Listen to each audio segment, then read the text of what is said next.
What's up, Dragon Ball Super Family? I'm Legends Michael Kerrick of Checkmate Fusion, and I'm here to bring you my first place deck profile from this weekend's uh, in-person regional at North Carolina. Uh, it was a really fun weekend. I think we had about 101 players or so. It was fully signed out. Everybody, it was fully filled uh, for pre-signups, but then people just couldn't show up, or they just plans change, so I highly urge you, if you're on the waiting list, you're afraid you're not going to be able to get a spot because the event's already sold out. I would strongly urge you to show up because approximately like 20 to plus people don't show up for these events often just due to life or whatnot. At any rate, the room was filled with Tapion, Cooler Mill, U7, and Red Gohanks to give you a feel for the meta. I personally played against Red Bulma, Cooler Mill, U7, SS4 Black Vegito, Blue Yellow Gogeta, and then finally Green Gohan. I don't think any of those matchups in particular felt very difficult. Some of them you just had to navigate a little differently than the other one. Like you can't just stick to your game plan. Like Cooler Mill comes to mind for a matchup like that. But this deck typically I feel like it's can be weak to U7. It can be weak to Tapion. Unfortunately, I didn't play into Tapion this weekend, so that definitely helped. And then yeah, the deck I chose to play Red Gohanks because I just think the cards inside the deck are really powerful. I think it's got like the easiest floodgate to set up in the game right now. It's got probably the best like 2 energy boss monster that's not an SCR in the game. It's got one of the better SCRs in the game. It's just got a really good like early game pressure. It all of its attacks typically go face because you clear board for free. You kill Unisons really well, and we're just in such a Unison heavy format. I figured this was such a good call. Right. So let's launch into this. On the front side, it's Sun Future or Sun Gohan Future and Trunks Future, and he's got this auto where when they attack, you'll look at the top 5 cards of your deck and add any red Earthling or red Saiyan to your hand of any energy cost. So you can add your SCR if you'd like. And then his Awaken is when you're at 4 life or less, or you have a destroyed West City in the battle area, which is typically how you awaken. So if you're going first, you'll probably get this auto off once. If you're going second, you'll get the auto off twice, which is really cool. On the backside, he has an activate main where you can place 1 red Saiyan underneath a destroyed West City in your battle area to draw 2 cards. That's generally your draw. And then he has an activate main / battle where you could take one of your Z energy and place in the drop. And then the next time you would use a activate battle skill that you can on one of your activate skill, I'm sorry, on one of your red Gohan futures or Trunks' futures, you can reduce that cost by colorless equal to the amount of Z energy pitch. So like if you get rid of 1 Z energy, you reduce the cost of the effect by 1 colorless energy, right? And we'll talk about how that works as we go into the deck. So we'll start with openers as usual, as per my usual deck profiles. It's 4 of this Bulma, 2 of this Goku, and 2 of this Vegeta. In terms of like turn 1 plays, if you're going first, you really want to mull for one of these so you can just play it and pass. They're effectively cantrips if you're going first. If you're going second, it matters a lot less that you see one of these because you're not going to play this. At least I don't think you should. If you're going second, you have an opportunity to develop Destroyed West City on turn 1 so that you can have extra energy to use on turn 2. So that's really cool. Plus, it lets you start tucking cards underneath Destroyed West City right away. And but if you do go first, these draw on play, and then this one tops 5. This one's significantly weaker. And then the only difference is in the mid game, you can discard Bulma to look for any Saiyan 4 or less from the top of your deck.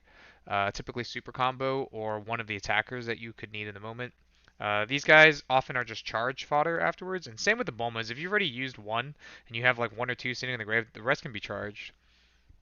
But these guys, when they are comboed with from hand, you can send one of the cards from beneath your Destroyed West City to the drop to draw cards, kind of make him like a pseudo super combo. That almost like never comes up because all the cards underneath your Destroyed West City are super valuable. They're just like an extra card in hand, and you really are just losing a card. Like you're not really gaining any profit by doing this, right? Because it's just another 5k that you could have got. But if it comes up, it comes up. That's kind of why we're just playing the 2 and 2 split in case you are in that situation where you're getting comboed out on, you just have to draw 2 cards because you messed up with your Destroyed West City placement or you just couldn't do it correctly. So you just need to find the extra card. I guess that's where that comes up since they are limit 1. When siding, I frequently side it out 1 and 1. if not all four of these, just because this is the card I wanted to keep for sure, and this card is just kind of like filler in case you go first. And if like if you miss a cantrip on turn one, it's not the end of the world. We'll talk about the free comboing from this from the deck. So we play. These are the cards that have an effect when you're comboed with them, kind of like the old Red Sin deck that was around last year. So respectively, this one gives a creature barrier, this one gives a creature critical, and this one gives a creature double strike. When I say creature, I mean specifically either a Son Gohan future or a Trunks future.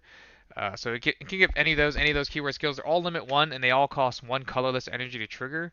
This can work if they're either comboed from beneath your destroyed West City or when they're comboed from hand. So I think something, if you're looking to get into playing this deck, that you should start doing is starting to hide the double strike in your hand. I know it doesn't feel like as resource useful if you don't combo the double strike from underneath your destroyed West City, but like if you don't put it down there, people don't know what's down there, right? Like they don't know what's in your hand. They can assume, but it's not the same.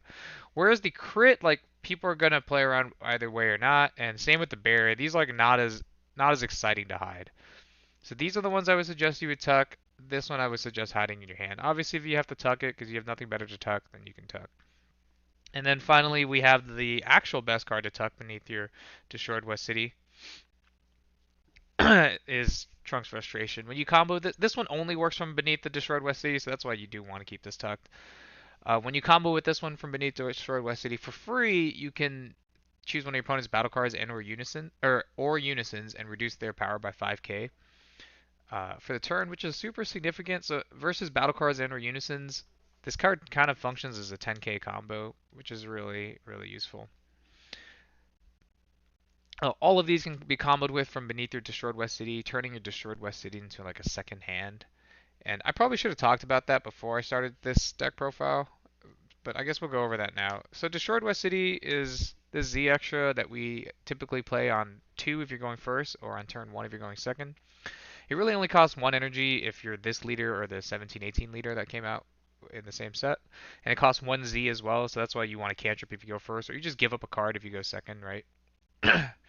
And then without cantripping, obviously, so you can play this. And your leader, like I mentioned before, lets you place a red Saiyan. So these are all obviously red Saiyans that you can put beneath this and draw 2. And then Destroyed West City itself has the ability to put a red Saiyan from your hand beneath it to draw a card. I think it can also put an android, but we're never putting an android down there. Regardless, that's like your main draw power of the deck. So you're trading 2 cards from your hand that you're going to use later in the game for 3 new cards. It's effectively a hard +3 because these are all still comboable cards, right? A habit I think that's really useful to get into is to only use one effect and then use the other effect when you need it, right? So like if you don't need to show your opponent that you're gonna have frustration and like you don't need it on your turn, just wait till the end of the turn to destroy West City to draw, right? Because then you're reducing the amount of knowledge your opponent has of your hand, right? Like if you just draw 3 right away, they know exactly what's down here and what they have to contend with on their next turn or this turn. And then they also know exactly like how many cards are mitigated in your hand as you play through your turn. But if you do something like use your leader first to put like the crit beneath because you're going to use the crit this turn, like right away, and then at the end of the turn you realize you don't need another one of these, then you can just put the Trunks Frustration at the end of the turn, right? And then now your opponent has to, now that's new information that your opponent has to deal with going to their turn. That's not information they were able to just contemplate while you took your turn. So it's just little things like that will give you the small edges you can use. So that's your little tuck package, I call them, little tuck trunks package. These all, with except for frustration, these all work as long as they're comboed with, right? As long as this card's in your combo area, you can use the double strike, crit, or barrier. So that matters for your boss monster when we talk about it. But the trunks frustration specifically only works when it's used from underneath the destroyed West City. Something to just keep in mind as you play through the deck. I'll keep these off to the side because we'll probably talk about them again when we get to our boss monster. So we'll go into the base attackers for the deck. We just play the 4 and 4 that are board control ones. I don't think the dual attack one's very useful. I think I mean, we're playing a red deck, and coming from the comfort of playing blue, like every energy in this deck matters, right? So I don't want to spend an energy that's not going to clear something. This game is totally about clearing boards back and forth. That's what these cards do for you. They both play for 1 energy as long as you have this card out. which you do, or I get or any Z extra in your battle area, but it's going to be this one typically. This one draws on play. This one draws after you use the activate main, the bottom one, and they both minus 20 something when they do the activate main, either a battle card or a Unison, which is actually the allure of why I chose this deck. The ability to minus 20 a Unison is insane, right? To say the least. Mm, every Unison I played against that like came down in front of me this weekend, I killed the exact same turn, like the turn after it was played. It came to my turn and I killed that Unison before I even started playing before I really started attacking phase, right? And these cards make it so that this deck has so much pressure. Since you don't have to worry about attacking creatures to clear them, all of your board clear comes from these guys, right? At no negative since they both replace themselves. And then you can point all of their attacks at face. 15k, not the greatest attack. 20k, a solid attack. And then after it minuses 20k something for the extra floated ability, or for the one colorless that you can use for effectively free because you're leader, it restands itself and then gains double strike. So like when I was talking about cards that do too much in this deck, this is like an example of the card. For one energy, you get a dual attacker that has double strike, that drew a card, and minus 20 something. That's that's four effects for one energy. That's way too much, right? This one's like on the precipice of being too much. For one energy, you drew a card, got a single strike attack, and reduced a card by 20k. Now, if you add that on to any of the free effects that you can add on with crit, barrier, double strike, by sequencing correctly, now you're getting like a fifth or a sixth effect for effectively zero energy in this deck, right? So like in that way, you're outvaluing your opponent. Not to mention every card in this deck, like when played, except for like I think your SCR, like every core piece of this deck draws a card to replace this stuff. So your hand just gets enormous, while your opponent has to contend with all of these attacks. And then finally, our boss monster, really who turns on by turn 4, is this Trunks, this 8-drop Trunks. He's kind of nuts. He can be played from beneath your destroyed West City, so if you tuck him, you can play him for 2, either from hand or from below this card. He's got dual attack naturally, and then for 2 colorless, so you could float 2 to trigger this for free. For 2 colorless, you can also restand him, so he'll get to attack a third time. You'll minus something ignoring bear by 35k, which is, I'm pretty sure every card in the game stands like 1 or 2, and then SCRs, of course. And then he draws a card after he uses that activate main. So this card actually pluses 1 in the deck if played correctly, right? Like all of these cards replace themselves. This card will play for free underneath, so you're not losing any hand advantage already, and then it draws you an actual card. It's just kind of nuts. Plus being a triple attack, and then finally has his auto on attack every single time, not once per turn or limit 1. Every single time it attacks, you can combo with one of these 1-drops from the drop, not negating their skills. So this one doesn't really matter, right? Because it can't be activated from the drop, but like you can gain double strike, you can gain barrier, you can gain crit. Of course, these are all limit 1 skills, so you kind of have to use them wisely, but 1, it lets you save these out of the drop before you overround, but 2, it's sneakily, like your opponent has to defend against 3 attacks. They're going to have to use something like Petrification or Mafuba to get out of this. And if it is not Petrification specifically, you still built a Z for free. You can also take a life as part of that auto. So like if you sat your entire game at 6, which happened a lot, I beat a lot of my opponents at 6 life. If you just happen to sit at 6 and you want to turn on your super combos because the game's somehow close, this is able to take your life down with each swing, which is already pretty gross. This is like another example of a card in this deck that just does way too much, right? It plays for 2 for free, so it plays itself. That's 1 skill. It attacks 3 times. It draws a card. It minuses 35k. It can take up to 3 life. It can combo with. It can generate up to 3 Z energy, and each one of those can have their own effect. That's already like. I don't know. I think that was like 17 things it can do for 2 energy, right? Like that's way too much. And it's not even like you're losing a lot by playing this, because you're always going to use your leader or your destroyed West City to tuck it underneath and then draw to replace itself before you even play it.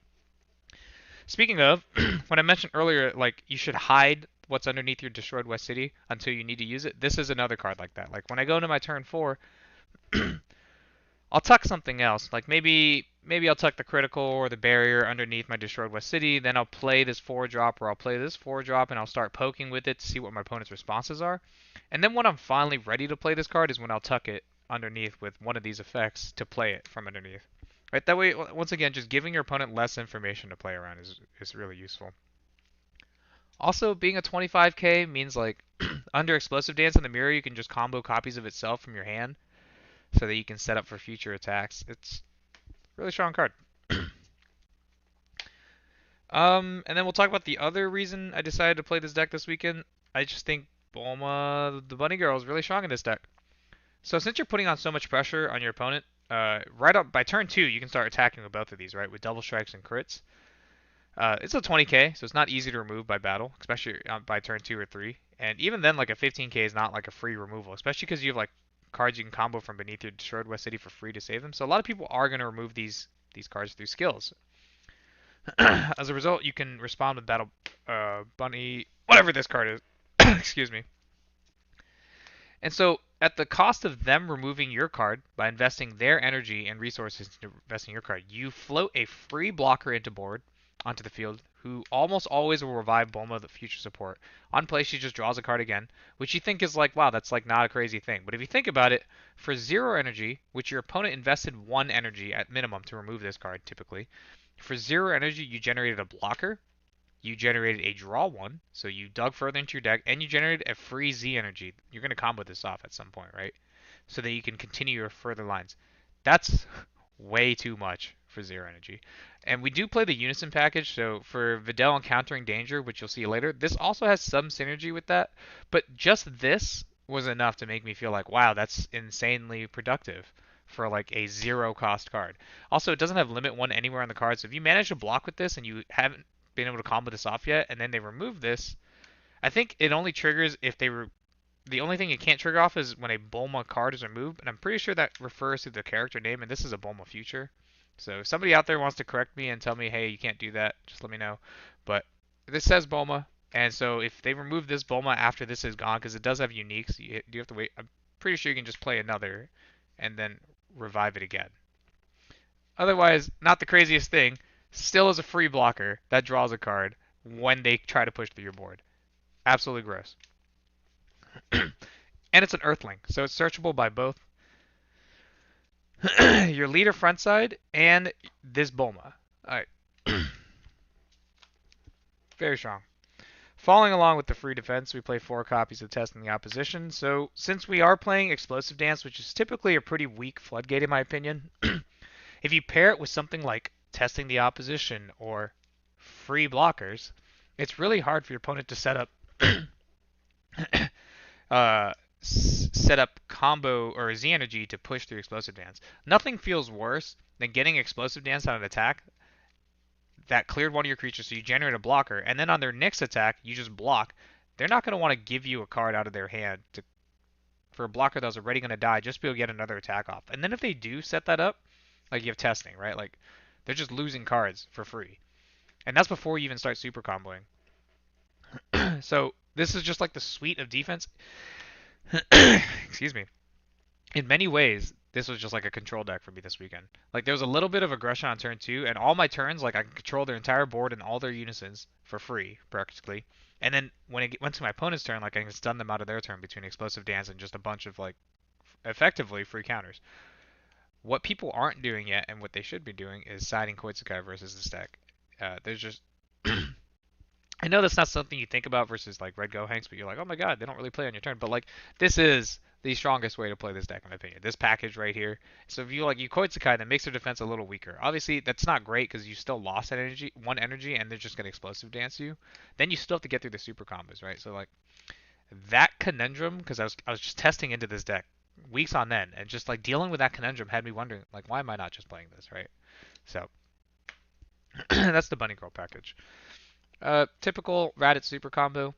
I think this is right. Like we're playing in Unison. Any deck you're playing in Unison or like a plethora of extra cards, like Explosive Dance or Testing the Opposition, you want cards that can shuffle them away, and you want to be able to find your SCR. So like your monocolored deck, stick to this. Even though you don't get to 6 or 4 life pretty frequently, all your attacks can get to 25 without using super combos. Now here's the Unison package. This card's really just like a respect to other control decks and Tapion in many ways. So like if Tapion slams a Hurdigarn 8 on the board and you don't have both of your like mid-range cards by turn 3, you're not going to be able to clear the Hurdigarn and then the game gets out of range. The baby lets you take care of that right away while generating you extra card advantage, right? Also, being a 16k on your leader is infuriatingly difficult to deal with when you have free cards that you can combo with from underneath Destroyed West City. So typically they do have to clear the baby to get through. Also, this card ensures us against some of the bigger SCRs of the game, like Patara or the Vegeta, the red Vegeta. Purunga, sorry, not Patara. Purunga, the red Vegeta, Gogeta, Gogeta 8, not just the SCR, but the double strike, effectively dual attacker. Being paired with Videl, and then for 1 energy, you can play like a Gohan. You can minus 40k something on enter, so that they never even get to use those SCR abilities, right? That's incredible. Plus, of course, since we're playing Bunny Girl, if you do have a Videl in the drop and they do clear a board, you get to create a blocker, and then you get to summon back this Videl and Spirit Boost. The counterplay text is what prevents you from using the Videl twice in one turn, but the auto is not limited one or anything. As long as you can just keep Spirit Boosting, like you can keep using the Videl effect. Sometimes I'll combo one of these Videls early off, especially if I have two. I'll just combo one of them so I can set up for when I have the baby and I have Bunny Girl. Like if you just need to, right? Not just for funsies, but like if you just need, like if you need a 5k, like Videl's a decent 5k to throw away. I mean, for Explosive Dance, it's just the easiest to set up Floodgate, I think, right now in the game. Uh, this deck immediately meets the conditions of having a Z extra on the field, and then all you need is to be at 4 life, right? So by the time you get to 4 life, if you ever get there, this is your emergency button. Typically, I charge 1 because you defend, like your opponent's too busy dealing with your board early game to get you to 4, so you're not going to need all 4 typically, but sometimes. 1 copy of Death Ball. You do play double strike crit like ability in your deck, and this can finish people from 2 to 0 really quickly. It's effectively just a 25k combo. It comes out a lot versus like mid-range aggro decks, but like versus control decks like Bulma or like Hachiak, like this card just it's hard to deny it. 1 copy of King Vegeta's imposing presence. In case they do fight through all your defense and they're fighting through explosive dance, and you're like, wow, I might die this turn. Imposing is just another good like free counter attack to have. You are a Red Saiyan. It's also really good insurance against U7, right? Because let's say you get tapped out. It's super early. You're on 3 energy. They just started their 3 energy, and they see that you're tapped out for like an explosive dance, and they somehow have a ton of Z energy. Like they play the 6 drop and they start pushing. You're like, oh no, I'm tapped out. I'm gonna die. You can imposing, and then suddenly you're no longer in danger of dying. And then of course the SCR. Um, Zero energy, overwhelm 6, which you're going to have at 40k quad. That's pretty sick. Also, giving your leader 10k is nothing to laugh at since all of these bonus effects like critical or double strike can be applied to your leader. So, like, once you set it up, you can try to attempt to quad your opponent, rip out whatever battle card that you can get out of their hand. And then let's just say they like negate this. They have to have a second negate for your leader because your leader is going to be base 25 double strike, right? Like, so if you're in range to kill them anyway. So that's huge. It's also just good defense. Like it's both offense and defense in the same card because you can overwhelm it and then your leader keeps the 10k for your opponent's turn, which is also absurd. It's a 57 card deck.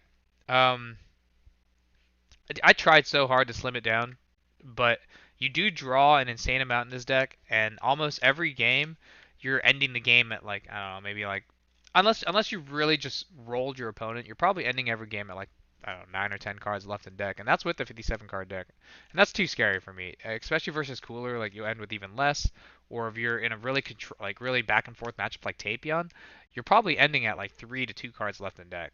So I can see why people chose to play 60. I can't bring myself to do it.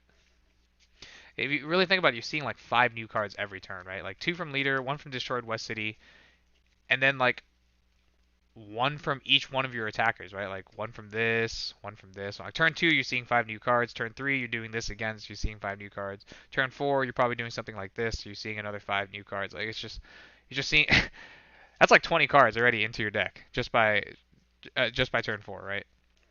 And that's without like calculating in super combos or Bulmas, the discard, or even like Battle Bunny Girls who revive this to draw another card. Like you're flying through your deck at just an inexpressible speed. We'll talk about the Z deck real quick. So you already know about Destroyed West City. This is the Z leader, which I don't think I cast once this weekend. It's a cool emergency button, but you have to be at 3 life or less to go into it. I don't think I was at 3 life all weekend. It costs 1 and 3 Z energy, which you would think is a lot, but by the time you're playing this, the 8 drop probably will have built so much Z energy that you just have an excess, right? It's a double strike, which is really cool. It can't be bursting raged into because it's a Gohanks, not a this pair. So it is what it is. And it removes your activate main at the bottom, which is probably what's not so great about it. You maintain the activate main slash battle to float energy effectively, but instead you get this new auto where the first time you combo with a red card, you draw a card and then reduce a battle card or unison by 5k for the turn. So that's like really good already, especially if you're like dumping, you can like sneakily attack with leader and then float into this and then combo from beneath your destroyed West City with something and then that'll cause the draw on this. That's like a cool way to end. It's like a sneaky double strike. Never came up, like I said, never got down to that point. We do play Earthlings in the deck that go in the Z, so we play 1 copy of the Videl. It's a 15k 1 energy attacker for 2Z. Like if sometimes you just need that extra stretch, right? I've never used it in tournament, but I use it a lot in testing. Especially when you're just fighting through floodgates and you just need that last damage to be dealt. This is really good. 1 copy in case you want to take yourself down to 5. I never really found a need to do this except maybe versus Bulma because you awaken down to 6, right? And then like Bulma doesn't attack you because they can't, and then they're trying to check your board the entire game since all of your attackers are just insane. Um, so in that sense, I might go play this if I have like a free energy to take myself down to 5, so I can testing myself down to 4 to turn on supers to try to kill them, and just try to protect some of my cards. 1 copy of the 10 times Kamehameha Mighty Blast. This card has never come up for me. It's one of those niche scenarios where like you're done using Destroyed West City, you're not trying to deck yourself out, and you're just gonna float the 1 energy into this so that 1 energy can become a 15k combo. I don't know. It's never come up. 2 copies of Rush Attack. This card never comes up, but once again, one of those niche scenarios where you're somehow out of attackers. Over, maybe you're playing till turn 7 and you've burned through all 12 of your main deck attackers. Just blows my mind. And then you're like, oh my god, here's a backup attacker. 1 copy of Son Goku, Defender of Life. Never used that either. Same deal, just niche. I mean, everything in this Z deck outside of this card is niche, right? And then finally, the last 2 cards are the SSG Son Goku, the new Unison from the latest set. This card does come up a lot in testing. It never came up during the event, but it is just a great way to get through barrier for red. It does pump your leader by 5k for the -2 effect, which is also a good board wipe. Like if you start your turn with an open board and your opponent has a huge board, it's probably unlikely that you're going to get to clear that board, right? Because they have control of your game. Well, this is a great way to just wrest control back from your opponent. Like you get a free board clear, typically. It even hits unisons, which is insane. And then it busts your leader by 5k. So then now both of these attacks can go at your opponent's face, effectively turning the tide of the game. Now your opponent's on the back foot. They have to deal with clearing this. And then on their turn, they also have to try to push down a 20k base leader. So this card comes up a few times. But like I said, I don't think I played a single card out of my Z deck all weekend except for Destroyed West City. And typically in testing, nothing else either. Talk about the Z deck. Here's the Son Gohan defeating the Demon that I board in specifically for decks that'll play Purunga, the Vegeta SCR, the Gogeta SCR, the blue-yellow one. Any like troublesome SCRs that you need to deal with, like this is a good way to bring it in. It's just a cool way to clear those cards as they come in, and even if you can't clear them as they come in, like I got absolute release balled during the event when I tried to clear my opponent's Gogeta 8-drop when it came in. But so it's just going into my turn, like as long as you get the same setup, you can still just play this for 1 and -20 the card, then use one of your other cards to reduce the card before you even start attacking, right? So second copy of Imposing versus those super aggressive decks, and U7 for the aforementioned reason where they tap you, or like you just happen to be tapped out on turn 3, like this is a good safety button. 1 copy of Hidden Ambitions, King Vegeta for blue and green. 2 copies of Violent Rays for the SS4 Vegito matchup. I don't think it came in versus anything else.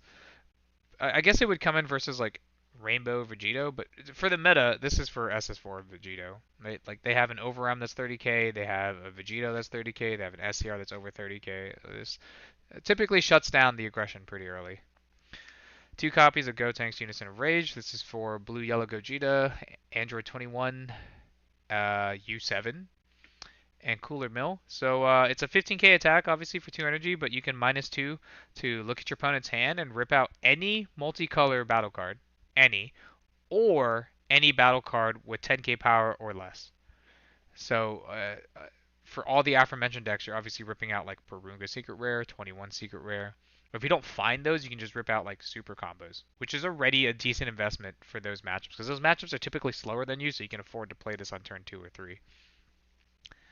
And then versus Cooler Mill, of course, it's a Unison attacker that then later doubles as like you rip out a super combo from their hand, which is super relevant since that deck lives and dies on its super combos. If I typically would not attack your opponent with this in Cooler Mill unless you desperately needed to get the attack, simply because they can play the SGR. They can Z the SGR to remove a marker off this, then you can't -2 anymore, and that would just suck. 2 copies of Shu, King Piccolo's Underling. This was for a Hachiak. Tapion, Bulma. That's about it. Anything that plays 5Ks or less. 2 copies of Koitsukai, Cooler Mill, Bulma, the Mirror Match, Tapion. 2 caps of Smokey for SS4 Vegito. SS4 Vegito is our worst matchup. I'm just going to say it. Like, it's so hard to deal with the Vegito barrier blocker early game. Like, we can deal with it once we get to 4 energy, right? But until we get to it, like, we need ways to clear it. We can clear the Unisons for free. So this is just an easy way to clear the 6-drop. And then versus some other matchups, maybe we'll want to bring it in. But we typically have really good barrier removal already. Or, sorry, Unison removal already. So this is strictly for barrier removal. I might just turn these into more Demigras, because they're kind of useless otherwise.